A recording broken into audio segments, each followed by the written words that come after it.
While working on my mobile app, I realized that I would want users to be able to share a link from my app to anyone else. I want this link to be able to open a page in my app or on my website. You might have seen something like this with apps like Instagram or YouTube. Well, how would I do it? After a little Google search, I came across something called dynamic links. Since there are no tutorials really showing you how to do this in Flutter, I decided this will be my next topic. Dynamic links. What are they? Dynamic links basically map a link to some page in your application or website. Firebase allows you to set up dynamic links easily. To set up a dynamic link in Firebase, we go to the Firebase console and on the left tabs, click on the dynamic link section. We click on the Get Started button and for the pop-up box, we're asked to input a URL prefix. This will be the URL we would see before the path to our dynamic links. Basic dynamic links are written as the name of our app.page.link.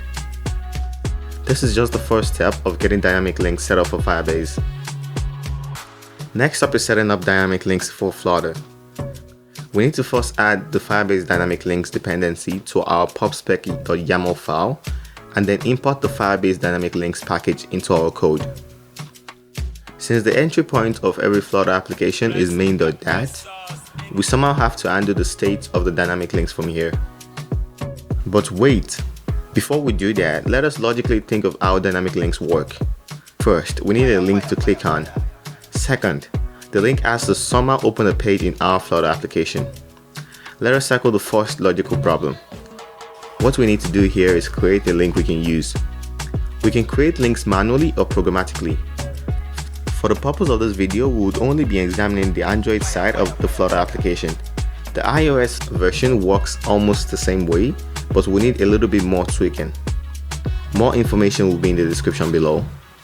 Most of our dynamic links will be created programmatically because it takes less time and it is more manageable. To create dynamic links programmatically, we use the dynamic link parameters data type. In the URL prefix field, we would use the prefix we created previously. The link field will represent the URL path we want for our dynamic link. For ease of use, I would just use the URL prefix and add the path I want this URL to lead to. In this case, instead of the URL prefix, we can also use some other URL like example.com. If you had a website that led to the same information as the one in the app, this is the website URL you will use. And then we use the / to specify the path. For the Android parameter field, we want to get the package name of our app, which we can find under the build Gradle in the app folder, and it is represented by the application ID. The minimum version field represents the least version of our app that can open this link. This is not important for this tutorial, so I just set it to 0. Since we're not testing the iOS version of this Flutter application, we can just set some boilerplate parameters. And finally, to create the URL, we use the build URL function on the dynamic link parameters variable. This will give us what is called a long dynamic link, and it would look something like this. The URL length pretty much explains the name. We also have the option to create a short dynamic link by calling the build short dynamic link function on the dynamic link parameters data type. For better comprehension, this dynamic link logic is put into a function named createDynamicLink, which returns a future since creating dynamic links should be done asynchronously.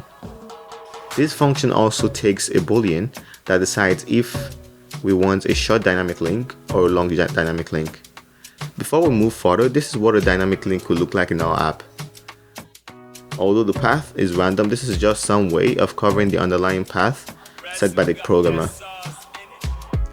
Clicking on the dynamic link actually leads us to the Hello World page as we expect. And this is because we set the path for the dynamic link to be Hello World. To make dynamic links manually, we would go back to the Firebase console, and while we are on the Dynamic Links tab, we click on Create New Dynamic Link. We then have to give the suffix of our dynamic link. In this case, our dynamic link does not get the random ID we saw with the short dynamic link since we set it manually. The deep link URL box is the exact same as the link field we had in the programmatic dynamic link creation. And we also provide the path. Again, if you had a website that links to the same document as the one a user would find in your app, this would be a good place to put it. For our case, we would use a basic URL and give our dynamic link some name. For the link behavior for Android, we want it to open our app, and if the app is not installed, we want it to go to the Play Store, so we set that. The social meta tag helps give some information about the dynamic link.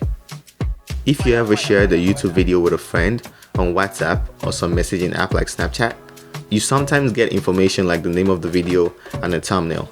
This is what the social meta tags are. For our case, we can just set the name and the description. And we click on the create button to create the dynamic link. After creating the dynamic link, we can click on the right options icon and see the details of the dynamic link.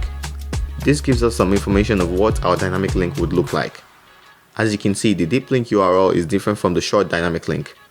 What matters the most is the path that we get from the deep link, because we can use this when retrieving the dynamic link. You can also see me sharing the link, and you can see the social meta tags showing, and you can see me clicking on it on the computer compared to the behavior you see when it is clicked on from an Android phone.